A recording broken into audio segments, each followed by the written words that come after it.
Welcome to Shaping the Basin, the podcast where we are diving into the stories of the people shaping our community. I'm Heather Harder. I'm the executive director of the Klamath County Chamber of Commerce. And today we're just going to have a conversation about what it takes to build something that lasts and makes a difference. So if you're ready to get started. Yeah. And I love the name, Shaping the Basin. That's very cool. It's fun. Jared at 40 Deuce Films and I came up with that together. So I think it's fun. Yeah, because it's also, it's very hopeful toward the future. We're still shaping. We're not necessarily one static thing. We're shaping. Yes. And I like that there's so many people doing that. And it opens up the number of people because there's a lot of really cool people like yourself in the community doing things. So you are Commissioner Minty. Thank you for joining us and sharing a little bit about your leadership. Let's just start with the easy one. What first inspired you to get into politics?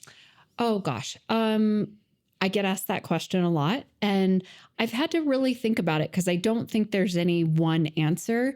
I've seen things in the media where somebody will have I wanted a stop sign by my house, so I went to city council, and then I don't have one of those moments. I think it was more of a gradual, I used to work in the media, and so I had a lot of exposure to government, and I was around it a lot, and I just grew both in an interest and in a passion that said, that's something I could get involved in where I could use my skill set to hopefully be helpful. And so it was this gradual, no aha moment, but I did have a very person that really inspires me. He is now passed, but he was a former emergency manager. And he said, we need more young people in elected office and more women. And I think you would be really good. And that was sort of the encouragement that took me across the finish line to actually say, okay, I'll try it.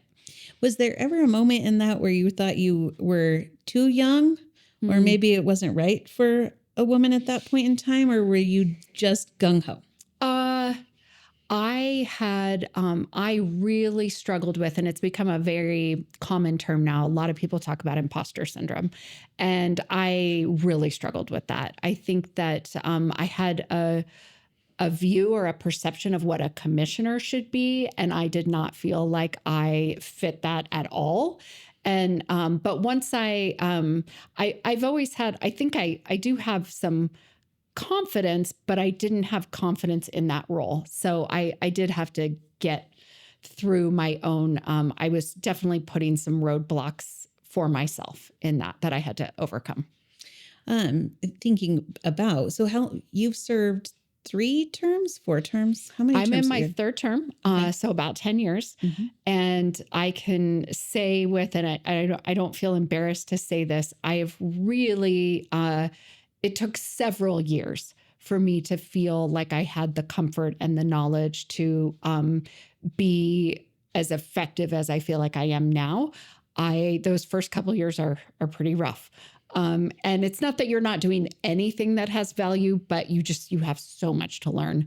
So as I've grown in confidence and more importantly, probably in skills and in connections, some of that institutional knowledge and experience, I think, has really helped today to where I feel like I can be a lot more effective. So thinking about that, if you went back to Commissioner Minty on her first day in the first term, what advice would you give her? Gosh, that is a really great question. I think maybe to just have more comfort around the fact that it's okay to be new and it's okay to not know a lot of stuff. And there's value in your inexperience, and there's also value in experience. And what I think is really fun, for example, we do have a new commissioner now who's only been there probably less than 2 months. And he brings a lot to the table because there's a lot of his naive is not the word I'm thinking of, but like just in the inexperience, there's a lot of value, and then coupling it with experience. So I wish I could tell my past self, like, stop being so hard on yourself. It's okay that you're new. Everyone's new at one point. I expect you to make mistakes. Don't freak out if you make a mistake, and value that time. It's the same with I share very publicly on social media, I have a new puppy. That like puppy phase is short and it's fun. Like, and enjoy it. Don't be in such a hurry to get to having everything figured out. So on the other side of that, you've got Kelly day one. The inexperience is actually something that can bring new perspective.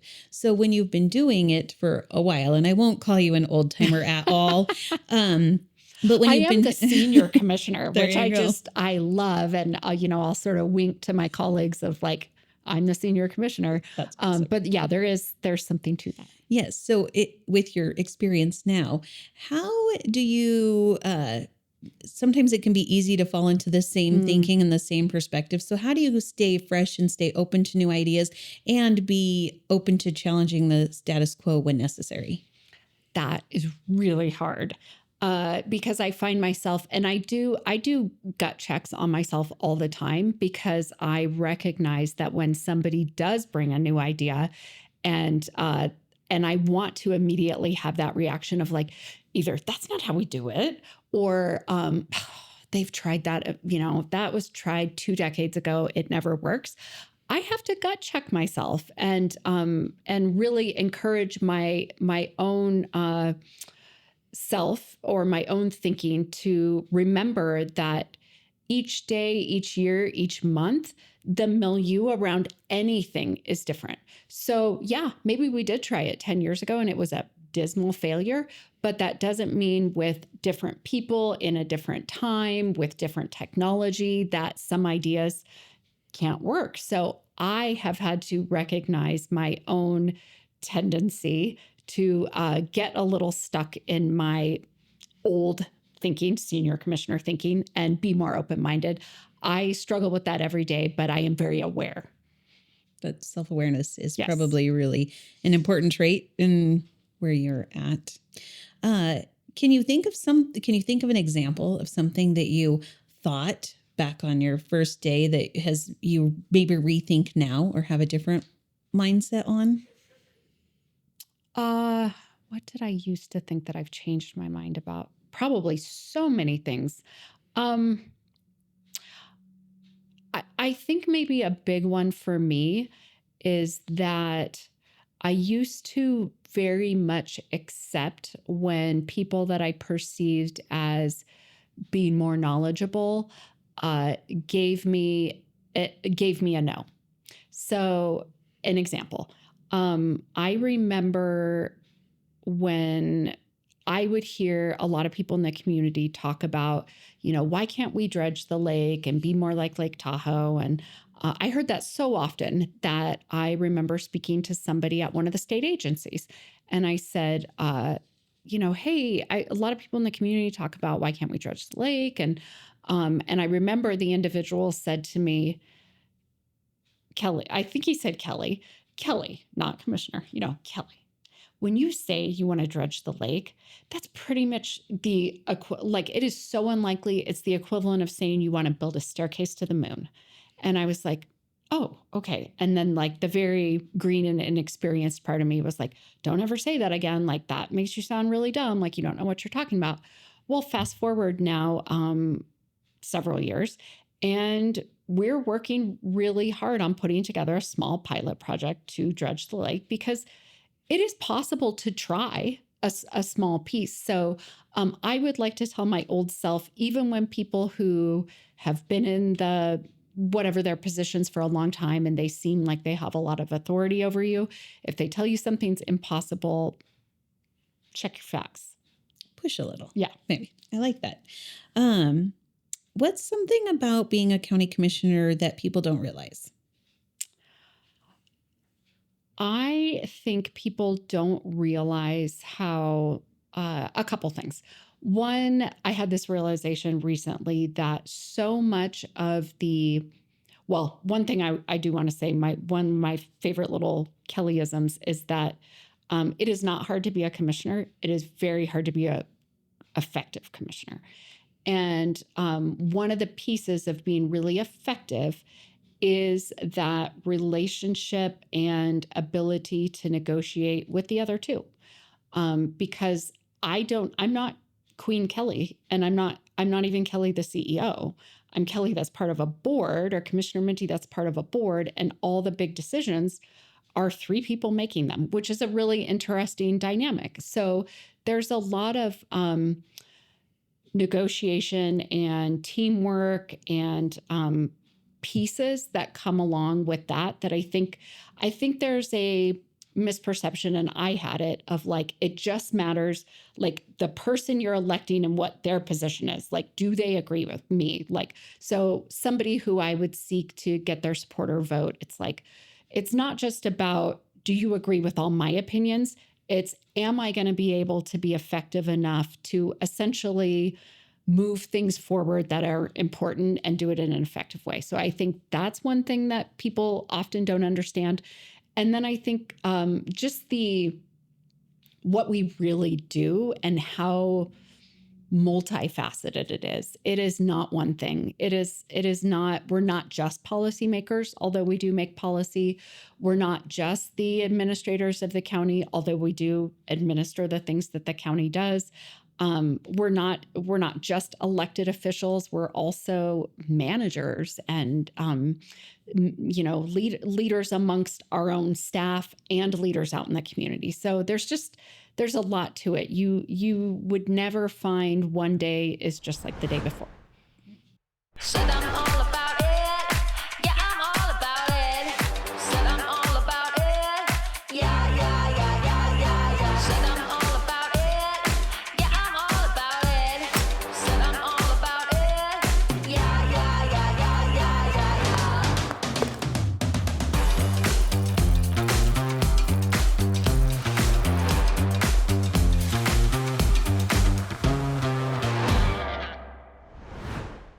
Makes sense. Thinking about, you said something really good that I don't think people always think of.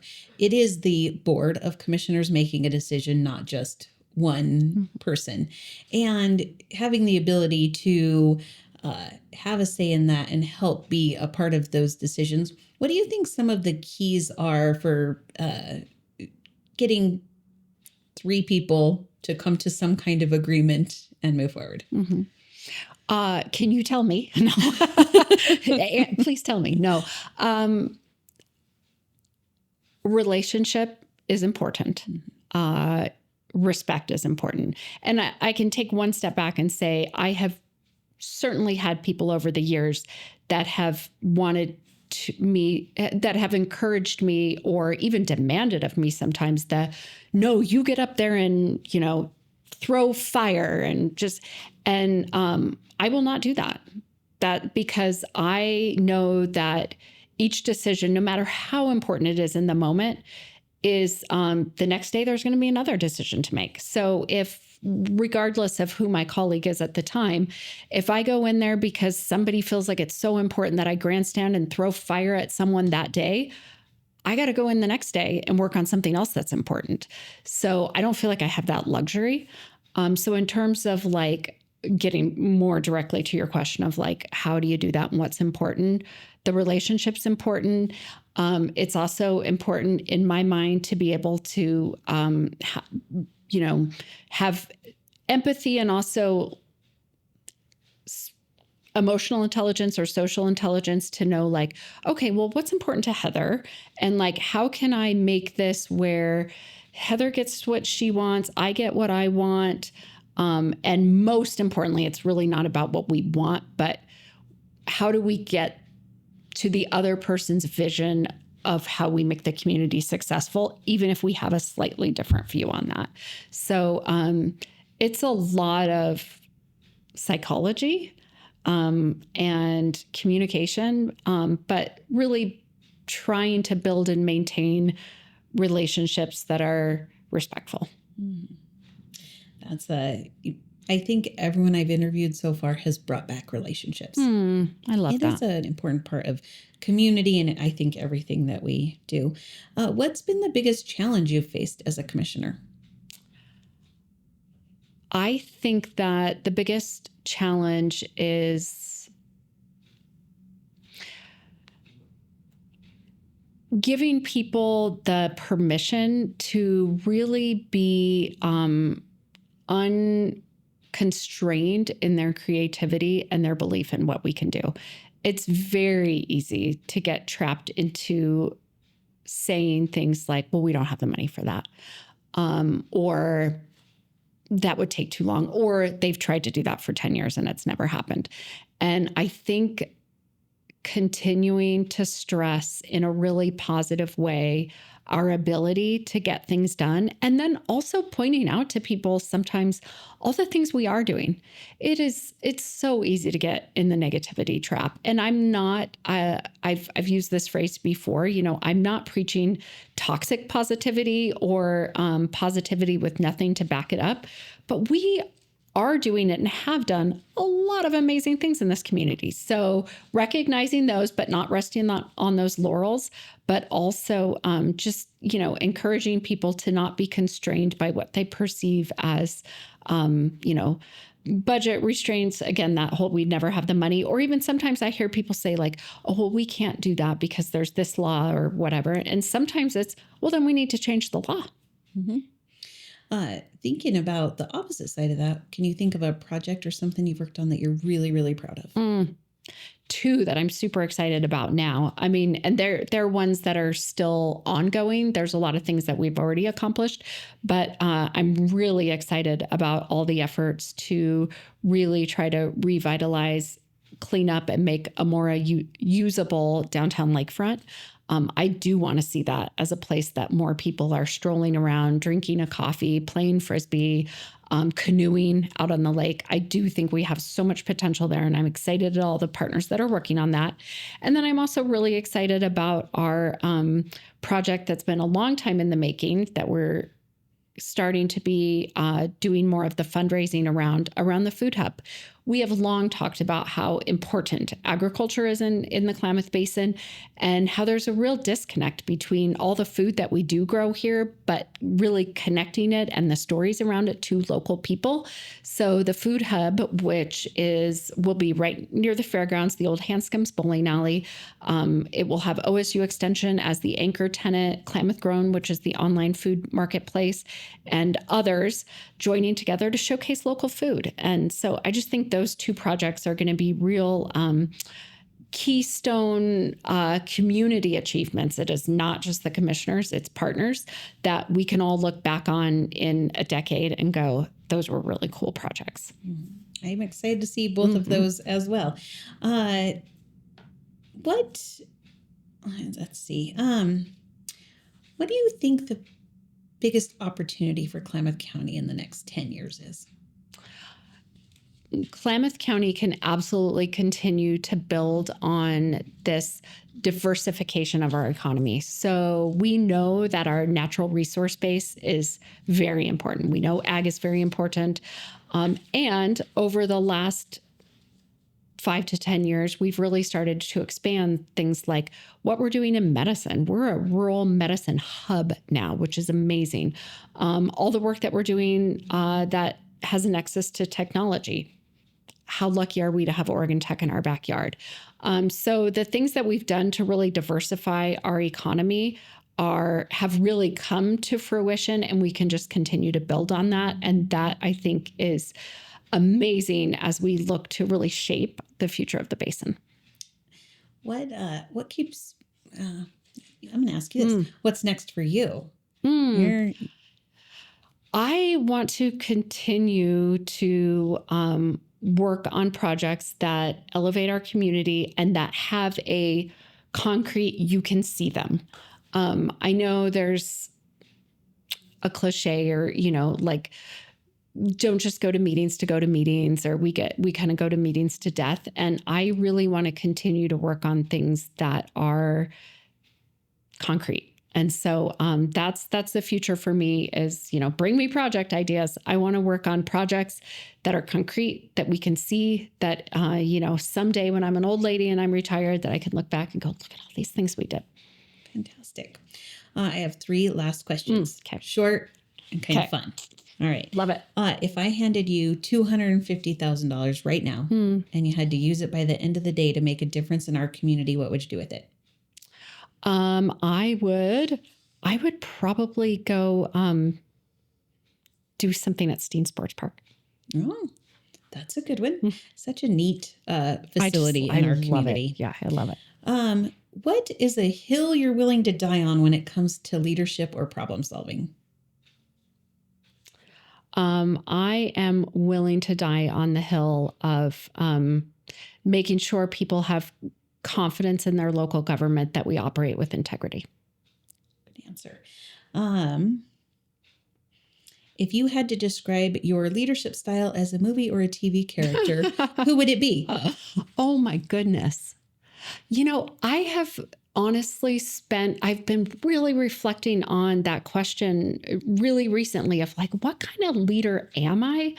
I think that my leadership style, I don't have all the fancy terms, but I like to think it's that I almost like a talent agent. I identify people with good ideas or talent and then try to elevate them. I don't know exactly what that style is called. So, oh gosh, this answer is going to sound so silly, but there was that old movie, Jerry Maguire, where he was like the talent agent, yes. Like, let me help you, or help me help you, or something like that. That's who I want to be. That I can see that. That makes sense. Thank you for your time today. Oh my gosh. Thank you for the opportunity I always love to visit with you. And hopefully people learned a little more about what we're doing at the county. And that's what we're doing. So if you liked the episode, like it, subscribe to it, share it with others, and keep watching to see who else we interview. Yay. Thank you for your time today. Yes. Thank you.